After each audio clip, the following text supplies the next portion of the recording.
স্বাগত জানাচ্ছি চ্যানেল 24 এর নিয়মিত আয়োজন বিভাগীয় খবরে। ভিন্ন রকম সব সংবাদ নিয়ে আমাদের এই আয়োজন। আজ জানাবো রংপুর বিভাগের জেলাগুলোর খবর, সঙ্গে আছি আমি কাশফিয়া রুহি। নেই পর্যাপ্ত শিক্ষক, রয়েছে অবকাঠামোগত নানা সমস্যা। এত সংকটের মাঝেও দেশসেরা হয়েছে দিনাজপুরের প্রত্যন্ত গ্রামাঞ্চলের সুব্রত খাজাঞ্চি সরকারি প্রাথমিক বিদ্যালয়। এই অসাধ্য কিভাবে সাধন হলো জেনে আসি বিপুল সরকার সানির প্রতিবেদনে।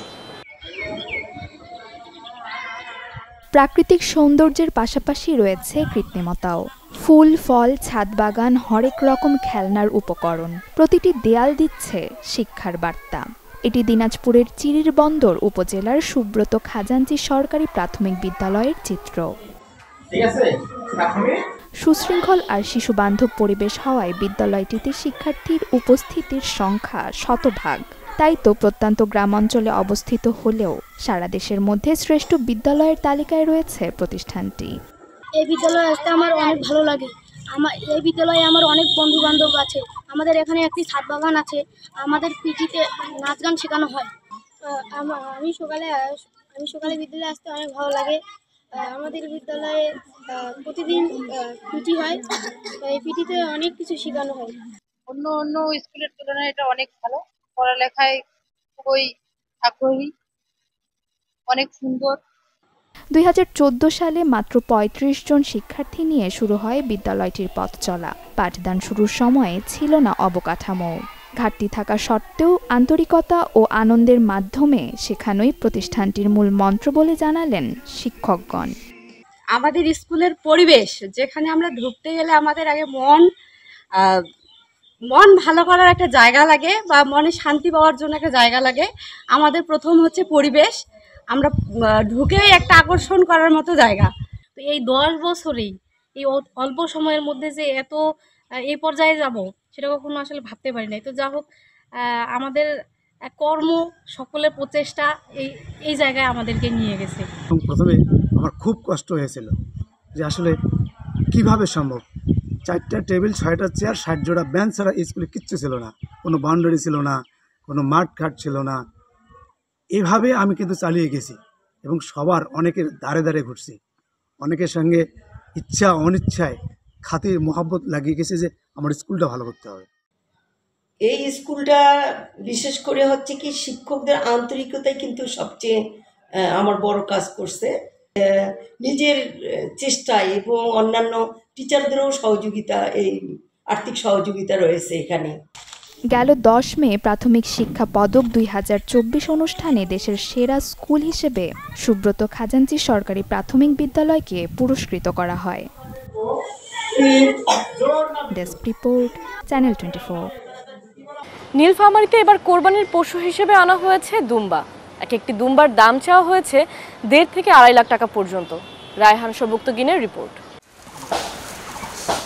সৈয়দপুরের বাসিন্দা রবিউল ইসলাম কাজল। হৃদরোগে আক্রান্ত হওয়ায় ভারী কাজ করতে অক্ষম তিনি, কিন্তু বেকারত্বের কাছে হার মানেনি কাজল। ভাইয়ের সহযোগিতায় শুরু করেন দুম্বার খামার।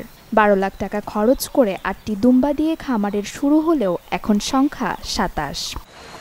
এবার কোরবানি ঈদে দুম্বা বিক্রির পরিকল্পনা রয়েছে কাজলের। ইতোমধ্যে ক্রেতাদের অনেকেই ভিড় করছেন তার খামারে, চলছে দরদামও। প্রতিটি দুম্বা 1.5 থেকে 2.5 লাখ টাকায় বিক্রি করতে পারবেন বলে আশা কাজলের। 50 কেজি থেকে 100 কেজি পর্যন্ত আমাদের কাছে আছে। 1,50,000 টাকা থেকে 2,50,000 টাকা পর্যন্ত বিক্রি করব। ক্রেতারা ফোন করতেছে, অনেক লোক আসতেছে দেখার জন্য। কিছু দরদামের থেকে আটক হয়েছে। এই সামনে ঈদকে রেখে ইনশাআল্লাহ আশা করি যে বিক্রি হবে। কাজলের উদ্যোগকে উৎসাহ দিয়ে এমন খামারিদের পাশে থাকার আশ্বাস প্রাণী সম্পদ অধিদপ্তরের। আমরা আশা রাখছি যে রবিউল ইসলাম কাজল যে উদ্দেশ্যে খামারটি শুরু করছে সে একজন সফল হবে। আর আমাদের প্রাণী সম্পদের পক্ষ থেকে যত প্রকার সহযোগিতা আছে আমরা কিন্তু তার সাথে সহযোগিতা করতেছি এবং সর্বক্ষণ তার পাশে আছি। এবং নতুন যদি খামারি কেউ এরকম কোনো খামার করার ইচ্ছা পোষণ করে, রবিউল ইসলাম কাজলের যেভাবে আমরা সহযোগিতা করছি তাদেরকেও আমরা সেরকম সহযোগিতা করব। সরকারি তথ্যমতে নীলফামারী জেলার 34,384 জন খামারি এবছর 2,89,157টি কোরবানির গরু প্রস্তুত করেছে। জেলাতে অভ্যন্তরীণ কোরবানির পশুর চাহিদা 2,23,166টি। Desk report, channel 24। চ্যানেল 24-এর 13 বছর পূর্তি উপলক্ষে রংপুর বিভাগীয় অফিসে পালিত হয়েছে বর্ণাঢ্য নৃত্যানুষ্ঠান। আঞ্চলিক গানের সঙ্গে নৃত্য দেখে মুগ্ধ হন আগত অতিথিরা। পরে আলোচনা সভা ও কেক কাটার মাধ্যমে শেষ করা হয় প্রতিষ্ঠাবার্ষিকীর আয়োজন। ফখরুল শাহিনের রিপোর্ট। এই মনোমুগ্ধকর পরিবেশনা নূপুর নৃত্য একাডেমির। শনিবার বিকালে চ্যানেল 24-এর 13 বছর পূর্তি উপলক্ষে শুরু হয় নৃত্যানুষ্ঠান। চলে রাত পর্যন্ত। নৃত্যের মাধ্যমে নান্দনিকভাবে ফুটিয়ে তোলা হয় উত্তরাঞ্চলের সংস্কৃতি ও জীবনাচার। মন্ত্রমুগ্ধের মতো শিল্পীদের নৃত্য উপভোগ করেন আগত অতিথিরা।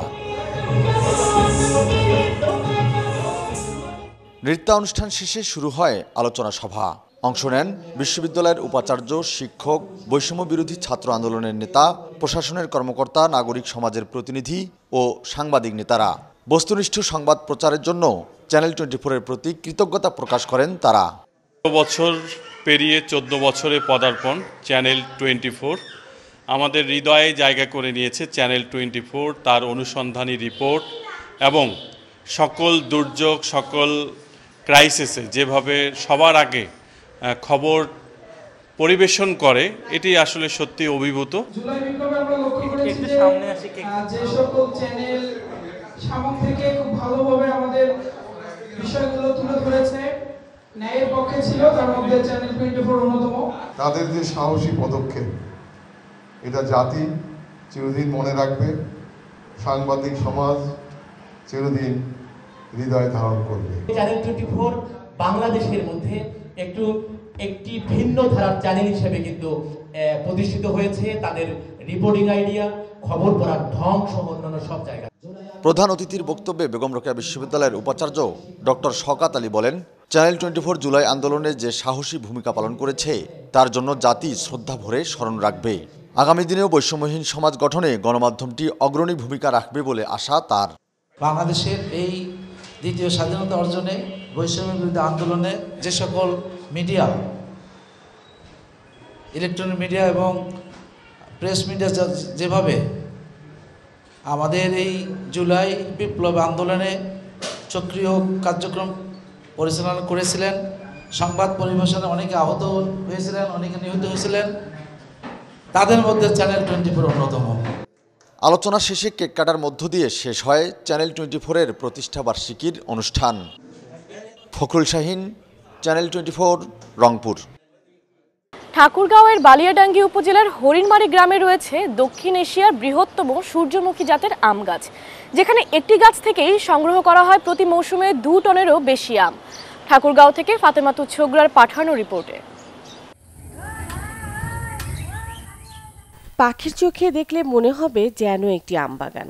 বাস্তবে এটি একটি আম গাছ, যার পরিধি 2 বিঘা জায়গা জুড়ে। এর প্রতিটি শাখার দৈর্ঘ্য 30 থেকে 40 ফুট।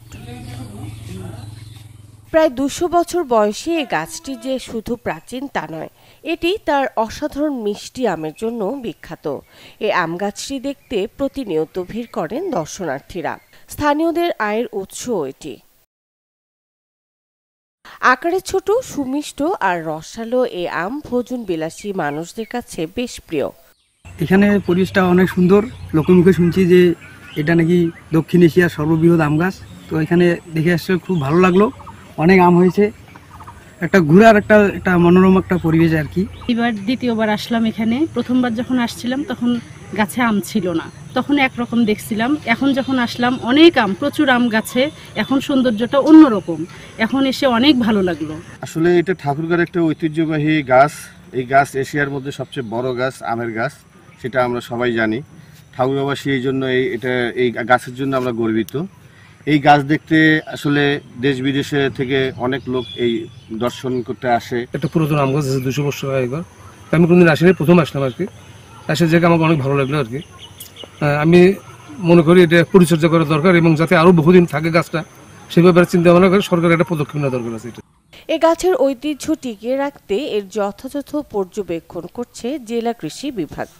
উপজেলা কৃষি অফিসারের অফিসের সহযোগিতায় এবং তাদের নির্দেশনায় আম গাছটির প্রতি বছরই পরিচর্যা করা হয়, যাতে করে দেখা যাচ্ছে যে এই গাছটিতে প্রচুর ফলন ধরছে। এবারও আমরা গিয়েছিলাম, দেখছি যে প্রচুর পরিমাণে ফলন ধরছে এবং আমরা আশাবাদী যে প্রতি বছরের নেই এবারও কৃষক খুব বেশি লাভবান হবে। আর যেহেতু এটি ঠাকুরগাঁওয়ের ঐতিহ্য, সেহেতু আমরা কৃষকদেরকে উৎসাহিত করি যে অন্তত সূর্যপুরী আম যেন তারা করে। সূর্যপুরী আমের বৈজ্ঞানিক নাম মেন্ডিফেরা ইন্ডিকা। এতে প্রচুর পরিমাণে ভিটামিন এ এবং সি আছে, যা শরীরের জন্য খুবই উপকারী। Desk report, channel 24। এই ছিল আজকের বিভাগীয় খবরে। আগামীকাল নতুন স্বাদ ও ভিন্ন গল্পে আবারও হাজির হব, সাথেই থাকবেন।